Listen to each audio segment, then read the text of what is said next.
El tema que hoy estudiaremos es estudio criminalístico de sangre, rastreo hemático y estudio de manchas. De acuerdo al delito, se van a producir una serie de fluidos biológicos de interés forenses, como son sangre, saliva, semen, sudor, orina, lágrimas, desechos corporales, líquido amniótico y vómito principalmente. La detección de estos fluidos en la escena del crimen va a ser importante en las ciencias forenses. De acuerdo a la criminalística, entre los fluidos biológicos se va a producir un intercambio con la víctima, victimario y lugar de los hechos. Este es el principio de la criminalística también, ¿sí? Todo objeto, toda materia va a sufrir un intercambio entre la víctima, victimario y lugar de los hechos. Y esta es la base para la investigación de un delito. De los fluidos biológicos de interés forense, la sangre es una evidencia importante para la investigación del delito. La sangre nos está diciendo cómo se cometieron los hechos, la dinámica de los mismos, si la víctima cayó, caminó, corrió, o el victimario corrió, tomó un arma, se recargó en la pared, etc. Entonces la sangre es un indicio importante para la investigación del delito. Las manchas en la escena del crimen son importantes. Sí, esto implica localizarlas, ver cómo están distribuidas, la apariencia de las mismas. Y esto es útil para determinar, como ya había comentado antes, la dirección ya sea de la víctima, del victimario o de la fuente que está emitiendo esa probable mancha sanguínea. También va a ser bien importante la distancia o altura a la que se produjo el goteo hemático. El ángulo de impacto también va a ser un dato bien importante porque nos va a deducir la velocidad del origen o de la fuente de esa mancha hemática. Este estudio de las manchas, de las salpicaduras de sangre, son importantes también cuando se trata de la reconstrucción de la escena del crimen. Entonces, la sangre es una fuente bien importante de información. Su morfología, como dijimos, su distribución, el patrón de la mancha permite establecer entonces la dinámica del delito.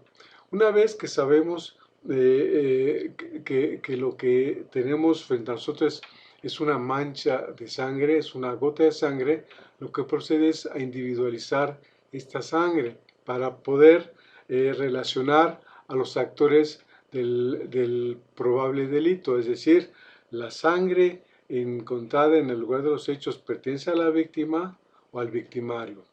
La gota o la mancha de sangre encontrada en las prendas del sospechoso A son de la víctima o son de otra naturaleza. Además, también la sangre va a permitir identificar la presencia de tóxicos o drogas consumidas, ya sea durante o previa a la comisión al desenlace de este delito. Este estudio de la mancha de sangre va a implicar dos etapas. La primera de ellas, el estudio criminalístico, en donde, como ya comentamos, hay que localizar la mancha, ubicarla, medirla, ver la forma, el color de la misma, y después que ya hicimos todo este estudio de campo, del lugar de los hechos, embalamos la mancha y la enviamos al laboratorio en donde se va a realizar esta segunda etapa de investigación de una mancha hemática. Y se refiere al estudio en el laboratorio donde vamos a ver la orientación, confirmación, origen e individualización de la sangre.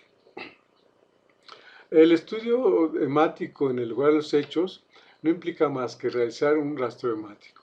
El rastreo hemático consiste en localizar, ¿sí? Dónde está esa mancha, localizarla, identificarla en un esquema que ya previamente hemos diseñado. Un esquema sencillo, un borrador, un dibujo muy general.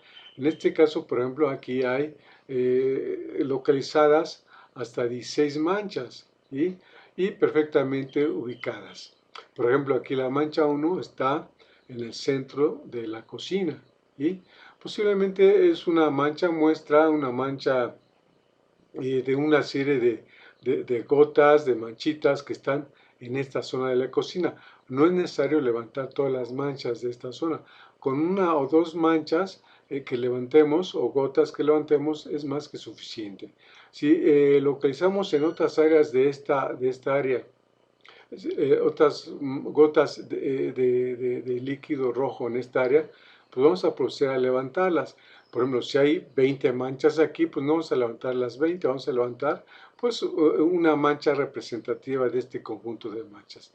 Y así por el estilo, vamos describiendo la ubicación de las manchas, la posición de las manchas en relación a las paredes o el área donde está siendo localizada y levantar esa mancha. Lo mismo hacemos para las manchas encontradas en esta posición a un lado del fregadero, etcétera, hasta describir las 16 manchas, analizarlas, fijarlas, etcétera, ¿verdad? Una vez que hacemos esto, procedemos a la siguiente etapa del estudio hemático. Y bueno, en este estudio hemático, desde el punto de vista criminalístico, ¿verdad? Tenemos que ver la forma de la mancha, ¿sí? Una mancha amplia implica que fue expulsada de manera espontánea, súbita, y como vemos, adquiere una forma alargadita. ¿Sí? Entre más larga es la mancha, la velocidad de proyección aumenta. ¿Sí? Si la mancha es redonda, ¿sí? Quiere decir que fue producida de manera vertical y digamos que en una posición estática. Esta mancha redonda posiblemente se va a alargar si la fuente emisora comienza a caminar. ¿Sí? Si camina lentamente, tal vez sea este tipo de forma que va a adquirir la mancha redonda. Conforme avance en su velocidad, la proyección de la misma va a adquirir una forma alargada, ¿verdad?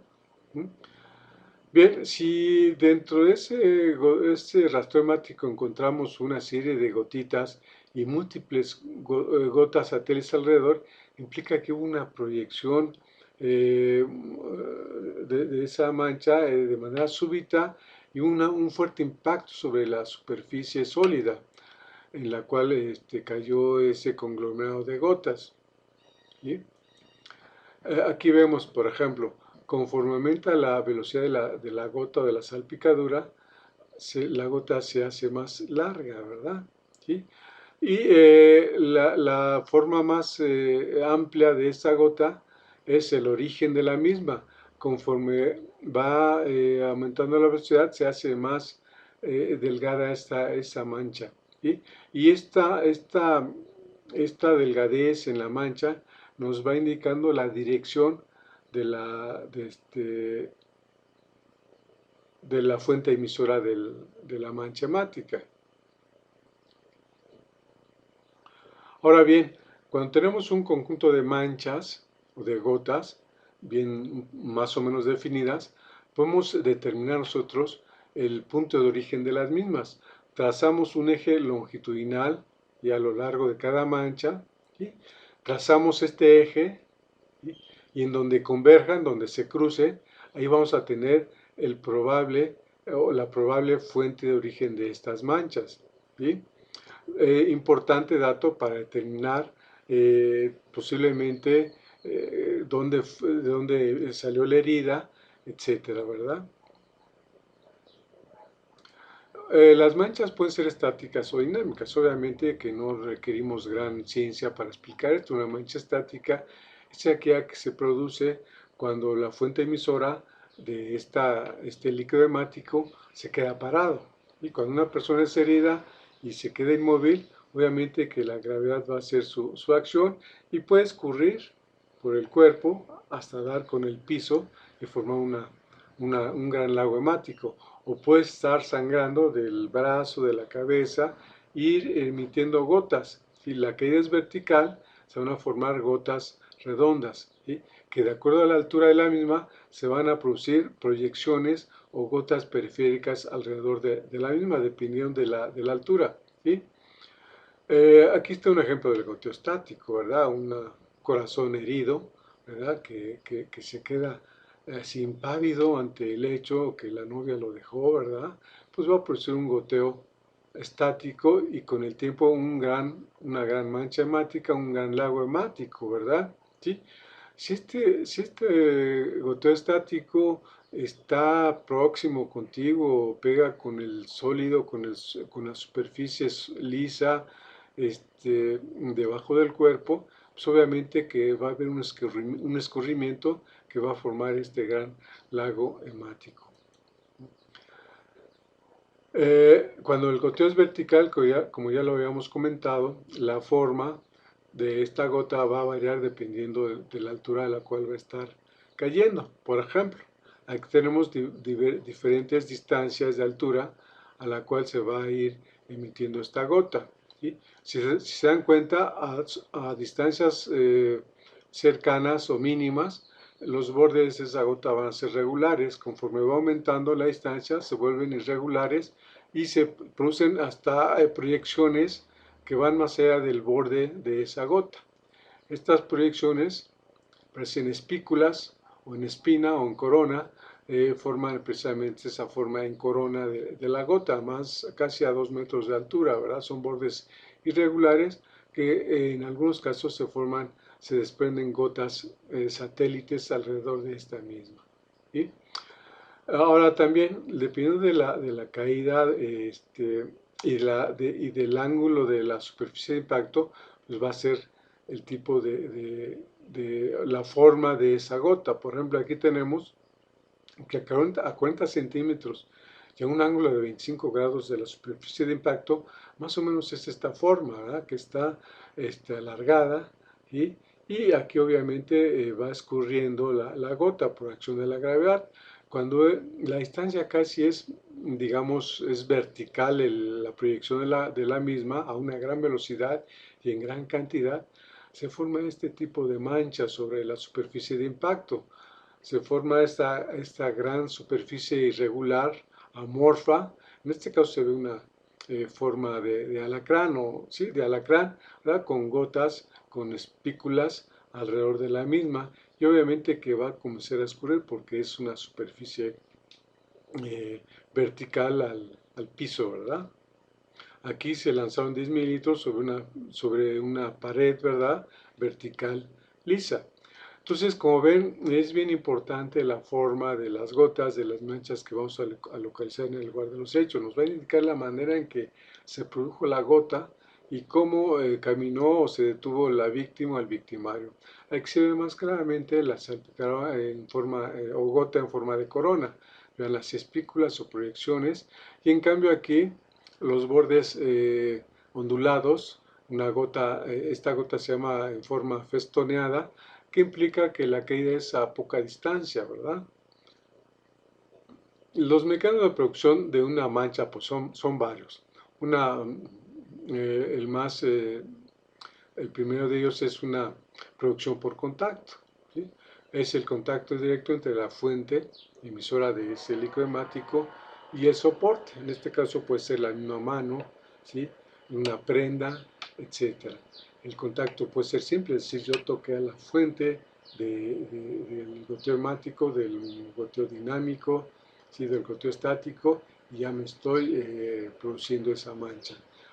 Bien, ahora a la hora de querer yo limpiarme las manos, tomo un trapo y ya ese trapo va a tener una acción de producción por contacto debido a la limpieza que yo quise hacer de mis manos y dejé esas manchas por limpieza. ¿Sí? O si agarro el arma con la que se cometió el delito que está sangrando y la quiero limpiar, ahí se están produciendo manchas por limpieza. Y bueno, la producción de manchas por arrastramiento es obvio, ¿no? Si la fuente emisora de esta sangre es arrastrada, se va a ver en la pared, en el suelo, pues esas huellas de arrastramiento, como ahorita lo vamos a ver, ¿verdad? Pero aquí no se ven huellas de arrastramiento, se ven estas manchas por impregnación, en este caso en un colchón, ¿verdad? en gasas, en alfombras, etcétera. Aquí se ve que son goteos estáticos, ¿verdad? En donde el cuerpo se recargó en el colchón, en la alfombra, o la gasa se puso sobre la herida y se impregnó la prenda, el colchón, la alfombra, ¿verdad? Aquí no hubo arrastramiento, simplemente por gravedad en este caso, en el colchón y la alfombra, por gravedad se impregnó la sangre en las diferentes texturas de estos muebles, ¿verdad? En el caso de la gasa, pues una impregnación muy clara, ¿verdad?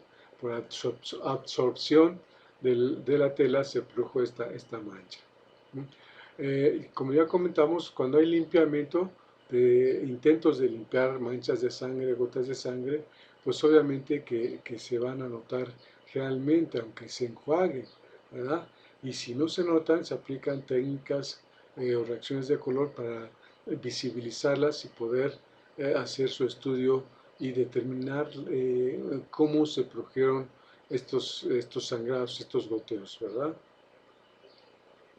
Cuando se proyecta una mancha sobre una superficie, pues el patrón ya dijimos, ¿no? Es irregular, es amorfo, con proyecciones muy alargadas, con formación de gotas satélites, que generalmente van a producir un escurrimiento debido a la gravedad y dependiendo del volumen de sangre proyectada sobre la superficie de impacto, pues va a ser el color o la magnitud de la mancha, ¿verdad? Las manchas, gotas o fluidos biológicos se van a levantar mediante técnicas muy sencillas. Cuando es líquido, se utiliza una pipeta y se traslada o se transfiere o se vierte a un tubo de ensayo, se tapa y se embala o se etiqueta este tubo de ensayo y se almacena de tal manera que evite su descomposición en el traslado del lugar de los hechos al laboratorio. ¿Sí? También se puede usar gasa, tela o papel. Si se puede absorber un poquito todavía esa muestra líquida, pues así simplemente se absorbe, ¿verdad? Con la gasa, la tela o papel. Y se coloca en un tubo, una bolsa de plástico perfectamente embalada, identificada, y se envía al laboratorio, ¿verdad? En caso de manchas, o sea, sangre seca, se recomienda hacer un raspado con una navajita, ¿verdad? Con una cuchilla, o si no, y se deposita en el tubo de ensayo, en un sobre de plástico perfectamente embalado, con una tela o hisopo humedecidos con solución salina fisiológica al 9%, se hace una especie de absorción de esta mancha o de esta costra de sangre que está en una superficie sólida, ¿verdad? Cuando está en una tela, la sangre, en un soporte, en un soporte artificial como tela de diferentes composiciones, pues de preferencia hacer un fragmento pequeño de 1 centímetro cuadrado de la tela, se coloca en el tubo de ensayo, o una bolsa de plástico, se identifica, se embala perfectamente y se envía al laboratorio. No es recomendable trasladar toda la prenda al laboratorio, es muy engorroso y muy problemático trabajar esto en el laboratorio. Finalmente, en el laboratorio lo que se va a hacer es cortar un trozo pequeño, 1 centímetro cuadrado de la tela con la sangre absorbida, ¿verdad?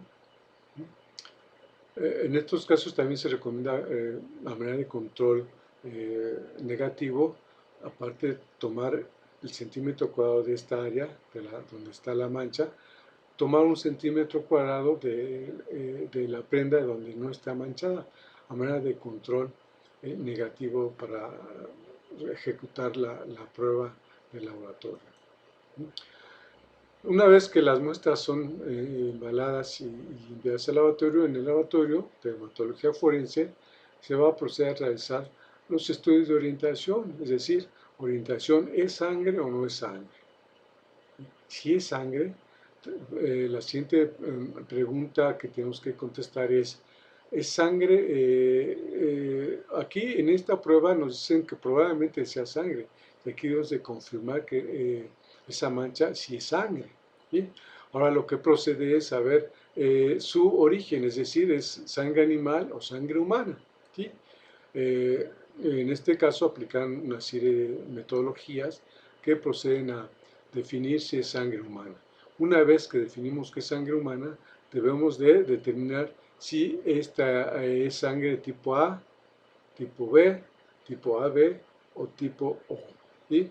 Para proceder a enviar nuestro informe correspondiente a la autoridad que nos envió que nos solicitó el estudio. Bien, hasta aquí nos quedamos.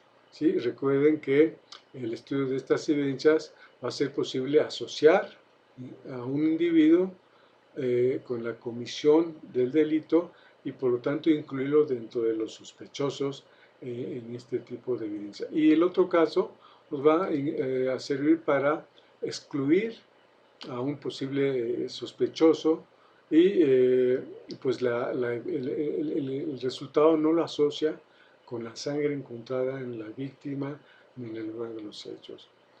Entonces se hace el dictamen y hasta aquí terminamos.